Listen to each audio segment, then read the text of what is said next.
Commencing countdown. 3, 2, 1. This is the contracting experience. Connecting government contracting professionals to the world around them through conversations with acquisition influencers, insights into evolving hot topics, and sharing lessons learned from the field.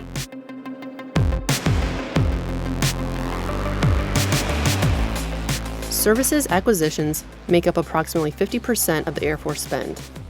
A significant amount of that spend is for specialized services outside of Weapons Systems Program offices that are overseen by the Program Executive Office Combat and Mission Support. These services range from support of test operations, design and engineering, and technical data to support of facility services of our bases and emergency services to forward deployed locations. Ms. Nancy Andrews is the Program Executive Officer of Combat and Mission Support and is also the Senior Services Manager for Services. In this episode, she talks about some of the biggest challenges in services acquisition and what goals and initiatives her team has to tackle those challenges. She also gives perspective as a former contracting professional working in a program manager role. Welcome, Ms. Nancy Andrews, to the podcast. Thank you. I'm excited for the workforce to hear this conversation. As a person that has worked mostly in the major weapon systems offices, service and supply contracts, the past year I've had the opportunity to work with Headquarters, Air Force Materiel Command, and the Services Division, which I've been able to work closely with your office and the service acquisition folks that work the non-weapon system PEO services. So it's kind of been a learning experience for me as well. So I'm excited for the folks to hear your perspective. So first, can you just share with the folks listening an understanding of your current role as the Senior Services Manager for Services Acquisition and the Air Force Program Executive Officer for Combat and Mission Support? As a Senior Service Manager, I have the opportunity to provide the workforce the tools to assist them in doing their service acquisition efforts. So we're publishing our AFI 63-138 right now, which provides guidance, definitions, and delegations for our service acquisitions. We're providing the tools and the processes on how to assist our professionals in doing their jobs. The other part of my job, which is the part that I'm most excited about, is being a Program Executive Officer for Combat and Mission Support. So what does that mean? That means I get to still work on acquisition strategies and help the field in meeting their mission requirements by having the authorities to make decisions and move forward on our mission capabilities for the future. So it's a great opportunity to be serving as both the Senior Service Manager as well as a PEO for Combat and Mission Support for our Air Force. So what makes your team at Program Executive Office Combat and Mission Support unique, and how does the field connect to your team? Our position, having the PEO for Combat and Mission Support, is different from our sister services in the fact that we fall under the AQ authorities for acquisition. So I fall under Dr. Roper and Ms. Costello, not as a contracting professional, but as an acquisition program manager. So in that role, I still get to have the opportunity to make decisions on major programs in the execution phase, and I see the bigger perspective of acquisition instead of the stovepiped contracting functional area. I get to oversee the whole thing. So that makes us unique. The other part about my job that's unique is I don't own the resources that does the work.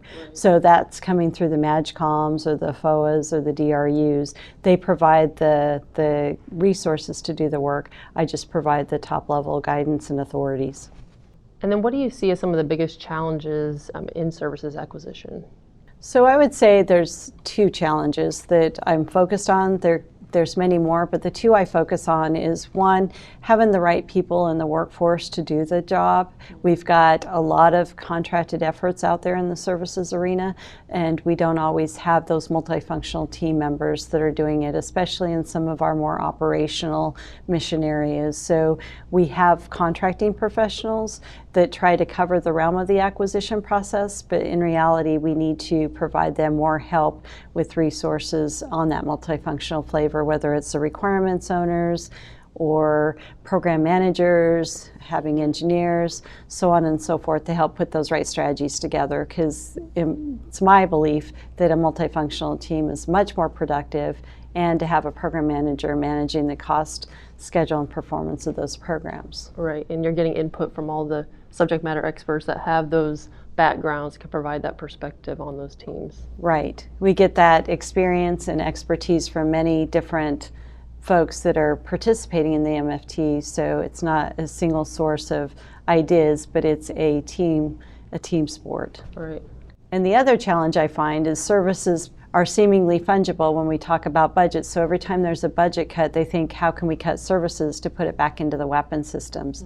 And because we need to focus on the national defense strategy, so the belief is the national defense strategy is supported only by those weapon systems. But in reality, without your services to support, maintain, and keep the pilots and maintainers and everybody else trained and equipped to do their jobs, you aren't going to have readiness or lethality. So the weapon systems can't be managed in a vacuum. You have to have the total site picture, and services efforts are meaningful and shouldn't be cut without some good review and expectations of what those cuts may mean to the readiness and lethality postures. Right, and we're recording at the Services Acquisition Seminar that your office puts on down here in Orlando, and I know on one of the charts today was brought up that 50% of our spend in the Air Force approximately is on services. Yes. So we've been around 50% for the last several years, and as we've heard Dr. Roper talk today and other senior leaders, is we're going to be procuring more capabilities in the future, so our service spend may increase more. Now, it doesn't mean that their portfolios will necessarily fall under combat mission support. They may still fall under the weapon systems, but they are going to be considered services, and we're going to get away from buying the hardware, and we're going to focus more on the capabilities, especially when you talk about the cyber threats and how we're reacting to those with the software builds, and that they're really not an end product, but they're an ongoing system that we keep updating and more of a capability. Right. So what are your goals and initiatives to help the acquisition workforce address the challenges that you talked about? So first and foremost, I meet with all my service advocates across the Air Force, and I talk to them about the importance of having that qualified workforce to work the acquisition strategies for their mission sets. So I relate to the pilots, a lot of these commanders. I'll tell them, hey, you wouldn't put a non-rated pilot in the cockpit. Why would you do the same by not having trained and equipped workforce doing your acquisition strategies? So that's been a major focus, that we've had the MAGCOMs recognize the need to have those acquisition teams, those multifunctional teams, starting out with, making sure they have the contracting and program management functions, and then the other functionals, but as well as making sure they have the training to do their job, and so that they're equipped to do their job. And so one of the important initiatives we worked on a year ago was to get Ms. Costello to sign out that even though you're not working in a program office, but you're doing program management functions, you can still be certifiable and acquisition coded in those positions. What that important part of that is not just to get your certification, but that you get the ability to go to training. Right. You don't have to be that, on the bottom of the DAU list. You're actually going to be put on the DAU list to get the training. But the problem with that, as I talked earlier today, was DAU training isn't necessarily relevant for everything we buy across the Air Force. We tend to focus in on the ACAT 1D programs, but we've got to start focusing in on the business systems, IT, services, to include operational. We've got to get our folks trained and equipped to do their job, no matter what acquisition they're working on within the Air Force. So what does the future of services look like from a DC strategic perspective? Well, I would say that goes back to how we're changing our dynamics of what we're buying. Mm-hmm. So we're going to start calling things in the future, is my belief. We'll be calling those services and buying those capabilities versus buying the hardware. So from a DC perspective, I believe we heard Dr. Roper again say today that it's about buying that technology. Mm-hmm. And it's about buying it quicker and being more agile, moving with speed and discipline, right? We're not out there procuring those 15-year systems, but we're buying those capabilities that are early and that we can keep changing and maturing as they change. And we're not necessarily, as an Air Force, going to develop those systems, but we're going to look and see what's out there commercially as well. and figure out how to build that industrial base. Because it's not very big in areas, and maybe the people that are in the industrial base today aren't the ones we need in the future based on what our technologies are and where our vulnerabilities are for our national defense. So although you are in a program executive officer role now, much of your career has been built as a contracting professional. Can you talk about how having a background in contracting has helped you in your role as a program executive officer? Oh, definitely. So to have a strong acquisition background is important. So no matter what functional area in acquisition I grew up in, and I just happened to be a contracting professional, which I love. I was there for 27 years. But it's good to have that foundation. So it's really helped me from my strategic perspective of being a PEO for combat and mission support across Air Force to understand that there's different ways to acquire systems and services. And I have a breadth of experience from different commands and different positions. And I have resources of people I've met across the Air Force who you can call to get advice and help out with. So I find that it's really helped set me up for success in this job, to be able to see the big picture and not focus necessarily in, do I have the depth of that experience? Because I've got that. So the biggest part of my role and the challenging part of your role is being strategic and not just thinking about what we need to buy today, but what we need for the future. Right. Well, it sounds like much like we do as contracting officers when we have to reach out to different people if we don't know all the answers, or we have to reach out to our multifunctional teams. You do that as well in your leadership position now and the network that you've built. So. Oh, definitely. Yes. We're a small Air Force family. Yes. What have you learned in this program management role that you wish you would have known when you were a working contracting officer out in the field? Yeah, so this is kind of an easy one for me, and it's unfortunate, but throughout my career doing mostly systems and then going into the sustainment field for about 5 years, it's all been about the big products, right? About the big weapon systems, not only the development, initial early on development, but then the sustainment of those systems. What I wish I would have had a better background on is the operational piece of our mission, which is very key and critical, and had that appreciation for how important and key our operational services are to the lethality and readiness of our workforce in our national defense strategy. So I did not have that appreciation back then, but I certainly do now. And, you know, when we talked about how we procure services and people get frustrated, well, I don't want to work services because that's not sexy, but it is. It's on the forefront of where we need to be with our readiness and protecting that warfighter. So it's a misnomer, and I have gained an appreciation for that since being in this job, that I hope that I can share that experience with folks a little earlier in their career. Right. So with that said, what is your favorite part about your job and what is the most difficult? So the favorite part of my job is going out to our annual execution reviews and actually get to meet the smart folks that are working the programs day to day, that are doing some Herculean efforts to make the mission happen and keep everything going. And I will have to put a kudo out to the contracting professionals, because so often we find that they're carrying the whole load of the multifunctional team because there is no multifunctional team. So they know that there's a mission to accomplish and they have to get the work done, and they're doing it. But what makes me really happy is when we get the service advocates to recognize the need to have these acquisition teams, and that they're specifically repurposing their positions to make sure they've got the right people and the right workforce to complete their mission. So the people part is the amazing part, and just learning from everybody and being able to share that across the Air Force makes it an amazing opportunity for me and my staff to be able to do that. Priceless. Awesome. And so what do you find is the most difficult? The most difficult is knowing that there's so much mission out there and not enough people to do it, and not enough money to accomplish the mission, and worrying that we're not going to get things accomplished in time to protect that 18-year-old airman that I talked about earlier today.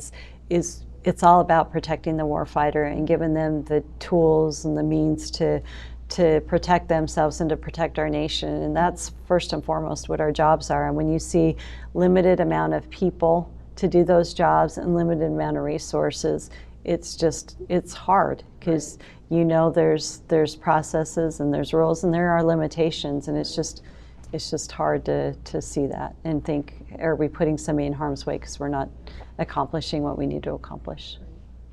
You used to sit on contracting development teams, and now you sit on program management development teams. What is your advice for the contracting workforce, particularly for the junior workforce, upon their future aspirations? I love this one. What I tell every new junior person coming into the workforce is take care of your career. First and foremost, you're your best advocate for where you want to be in the future and how you get there, but never chase the promotions and the grades.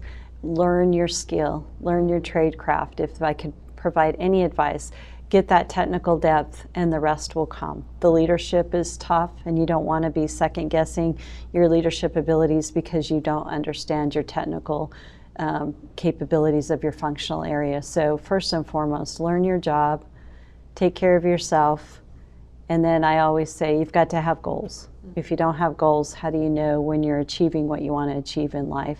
And everybody has different goals.